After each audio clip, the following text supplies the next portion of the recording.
let's start with Group A. Seems a logical place to start. 4 teams here. Netherlands, their odds on -225 to win the group. Ecuador are now the second favorite to win at 4-1. Senegal 5-1. They drifted a little bit after the Sadio Mane injury news, and Qatar, the hosts, are 16-1. Quick note: we recorded a Group A preview, then Sadio Mane got hurt right after we did that, so we are redoing it now that the news is out that Mane will likely miss a lot of the World Cup after getting hurt with Bayern Munich, which changes everything. BJ, it changes everything. You liked Senegal, now you don't. Yeah, I mean, for those who don't know, I had a Senegal 500-1 ticket that I bet last October. That is now dead. That was a fun year, I guess, that we got to this point. But yeah, the way I was going to attack this group is I was going to essentially try and place Senegal after the first match against the Netherlands, because they were obviously pretty significant underdogs. We like Netherlands as a team potentially make to the quarterfinals, semis. They've been playing much better under Louis van Gaal, no longer Frank de Boer in charge, which is a big plus for them. But now I'm going to attack this group a little different way. I think that there's a good hedge opportunity you can do after the first round of matches. So I like Qatar in the first match against Ecuador. And I think it's a horrible spot for Ecuador. Qatar, for those who don't know, all of their players play in the Qatari Stars League, which went on pause on September 14th. But not only that, all of their players have not featured for their club this season. So they've been in 3 different phases of training, gearing up for this World Cup on home soil. That's a lot of time, a lot of preparation, and a lot of rest. While Ecuador, all of their players are coming into Qatar from all over the country, and they have 7 days to prepare for this World Cup. So what I like is a Netherlands Qatar dual forecast first second, which is currently sitting at plus 650 at Bet365. Qatar, listen, they're not going to have the talent that any other team is going to have in this tournament. Like, I'd say talent wise, they're probably one of the worst, maybe them or Costa Rica, but they've been playing together for a really long time. Their starting lineup has over 1,000 international caps. Like I said, they've been training together forever. They'll be well drilled.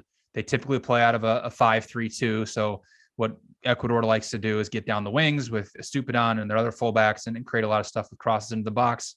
Qatar will have plenty of defenders for that. They obviously played the United States in the Gold Cup 2 summers ago, and they played them pretty even in the semifinals. It wasn't for a late U.S. goal. Now, I understand the U.S. played, essentially a B squad for that lineup, but still, it highlights that this Qatari team is well drilled, and they know the tactics they want to play. They can sit deep in a low block, and they do have a lot of pace going forward on the counterattack and can exploit Ecuador for that. So I think there's a good opportunity for Netherlands to finish first, Qatar to finish second, and then after the first round of matches, if everything goes according to plan, Qatar pulls off the upset, Netherlands beats Senegal, you'll have a good hedge opportunity on either Senegal or Ecuador, potentially in that final match, because they play against each other.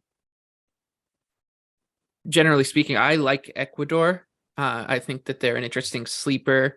Are they going to win the World Cup? No, they're like 200-1. But I like these CONMEBOL teams. Generally, the CONMEBOL qualifying process is so much tougher than most of the other ones. You think about the European qualifying, you'll have teams like San Marino or the Faroe Islands in groups. In South America, everybody's relatively good, and you're going to hostile environments.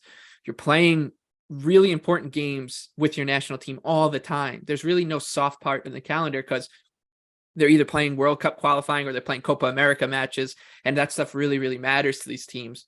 I like Ecuador to be able to handle the weird conditions of this Qatar match. And yeah, I'll stop myself right now and say, do I trust that this game is going to be played on the up and up?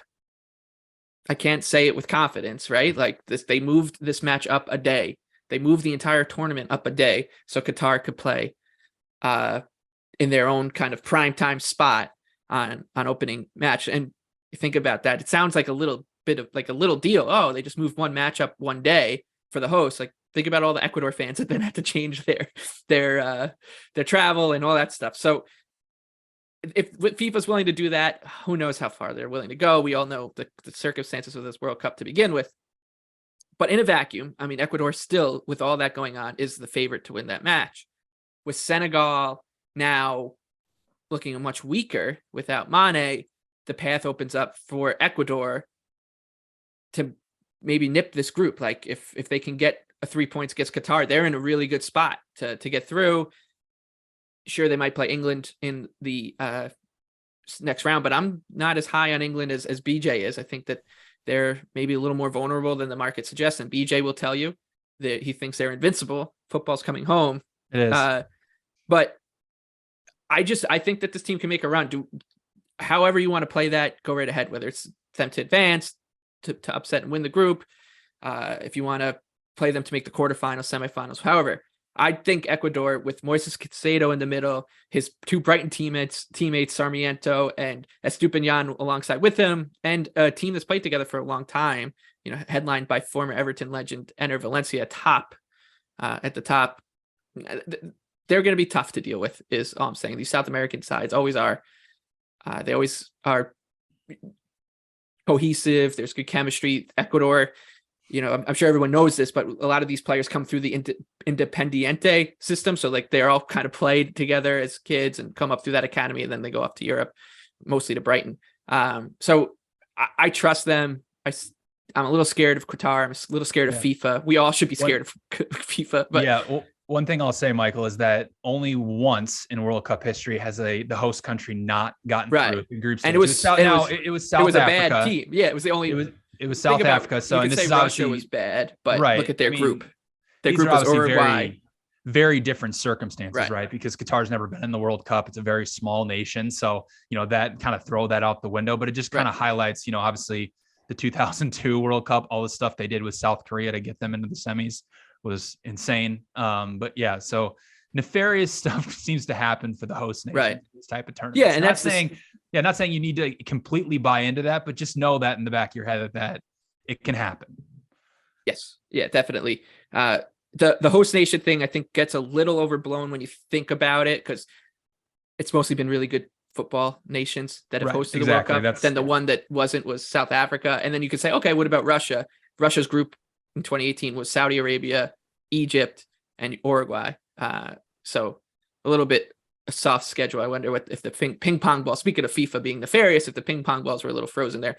But yeah, I like Ecuador generally in this group. Anthony, you are going a little more chalky. Yeah, I think the Dutch don't have a ton of problems in this group. I think generally coming into this tournament, we're a little bit low on the Dutch, or at least the market is. I think that they're pretty comparable on a talent perspective to some of the top teams in this tournament. And I think a lot of that has to do with the breakout season that Cody Gakpo is having at PSV.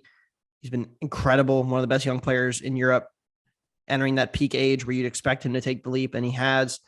Memphis Depay, they've solved their manager problem with Frank de Boer leaving, and now Louis van Gaal returning. And I don't think he's some elite manager, but he's clearly a good one. They're in great form coming into this tournament. They played really well in the Nations League, been dominant in a lot of ways in the Nations League. I think this Dutch team is underrated. They have a lot of really good passers. Virgil van Dijk didn't play the Euros last year. He'll be in this tournament.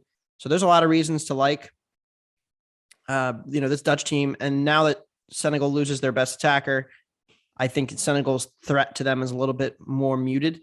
That being said, I still think Senegal is the second best team here. Boulaye Dia having a great season at Salernitana.